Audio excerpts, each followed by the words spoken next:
Hello, my name is Louis Pohl Koseda. This is my first solo show. The exhibition is called The Dawn of the Golden Age. It's being held in Christie's, London, and I'm the recipient of the first Christie's Award. There are around 70 to 80 drawings in this show.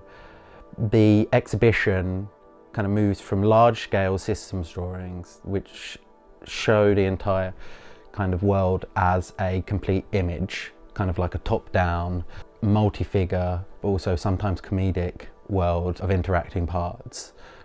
There's another section of the exhibition that shows my personal experience of life in London and life moving through the city as a series of fragments. Often people talk about observational drawing or think about observational drawing, but there's more than just the physical world to observe. There's also the mental and social world, and the exhibition puts forward an approach to system drawing that allows the viewer to engage in the social and mental worlds of London and not just the physical world. The exhibition speaks about this multi-layered nature of the city, so I wanted to unpick these layers and tell a story that I think I've both lived but also perhaps other people can relate to. Often I'll start a drawing by visiting a place, immersing myself in a context or a kind of particular worldview, and then I'll kind of take that to the studio or a kind of location nearby and let my mind percolate and let the feelings or the observations come through and build that with the eye of my hand, you know, so just kind of drawing what my hand thinks that my mind has seen.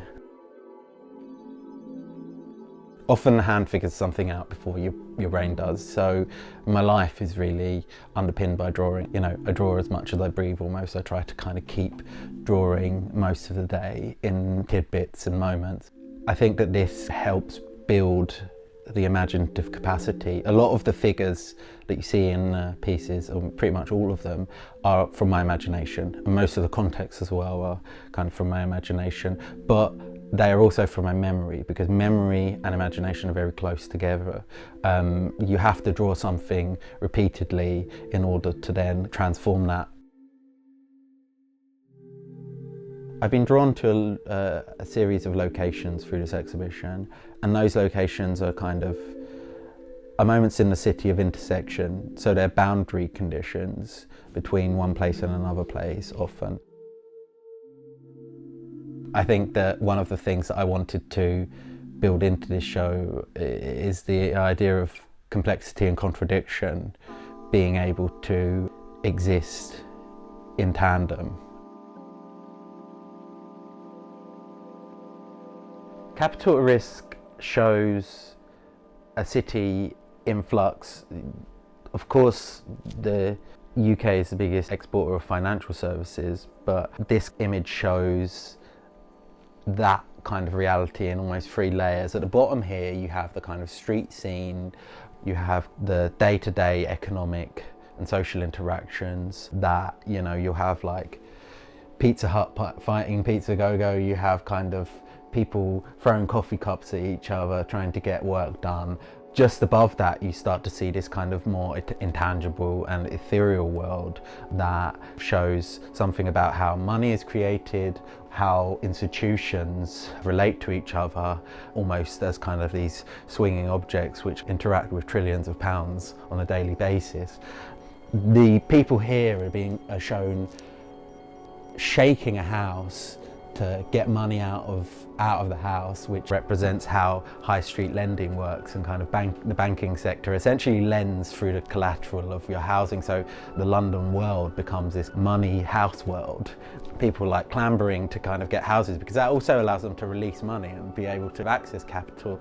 But I wanted to express this not as a bureaucratic image, but actually as a kind of fight to the death and action melee, which is actually the language that surrounds the City of London. They talk about competition, frivolous, furious competition, And I think that's quite cool to like actually draw it as that. I wanted it to be this kind of super intense fight scene with people just like gnawing at each other's ears and like kicking each other in the crotch. And that kind of is what's happening in these corporate worlds, but they're happening through abrasive emails or people giving each other a snarky comment next to the water cooler. But in their mind's eye, that's actually just as real as being kicked in the crotch. So my background is in what you call social architecture. So most of my practice has been on the intersection between art and architecture. And there's this idea of socially engaged practice being propositional and not just an oppositional form of kind of relationship, which means hopefully there's some way of changing the world for the better through the creation of your artworks. And that was the basis for most of my practice in the kind of like in my 20s really. The longer I hold something in my mind's eye, the richer it is as an image. So some of these images in this exhibition, I've held them in my mind's eye for 20 years.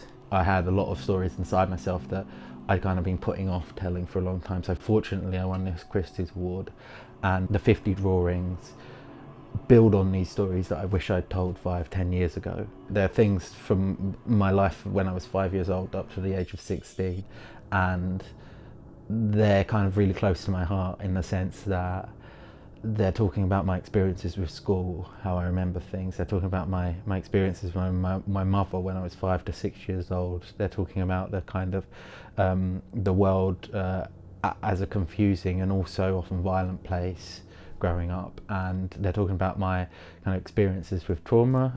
And actually, by doing that, it was an element of self-reflection, a mode of like self-understanding, and actually rebuilding my own self-confidence. Because I was always, I was always confident with drawing, but I wasn't always confident with saying the things that might make me appear, vulnerable in public. And that's still a hard thing to do. And actually, by realizing that your language is clear enough, you can maybe say those things, and it gives you confidence to say those things and bring those stories out into the world. And hopefully people can relate to them, or hopefully people can get something from them themselves. And I'm not sure what exactly they'll get from them, but I hope someone sees something in them. So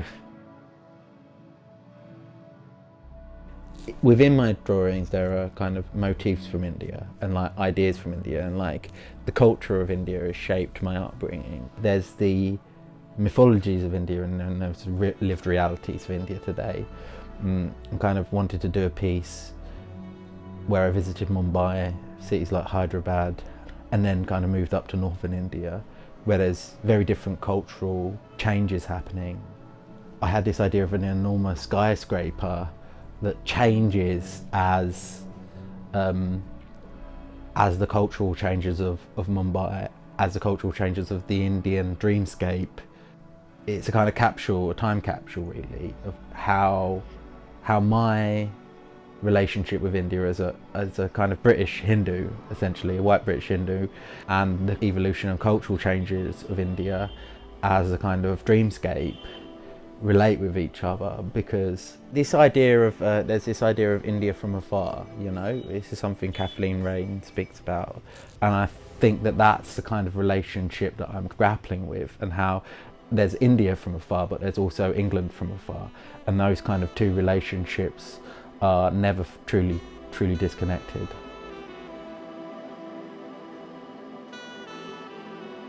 What I want people to come away from the show is laugh and feel bad and often feel confused, and I hope that they'll maybe feel like all three of those things. And they'll kind of take away an element of an element of personal experience, but also that maybe there's a kind of an ellipsis, and actually we're potentially heading into a dawn of a no golden age, and also we're potentially heading into a dystopian hellscape at the same time.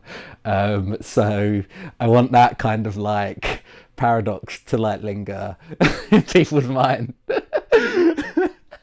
Is that? um, yeah, I don't know. It's like hopefully that's. You know?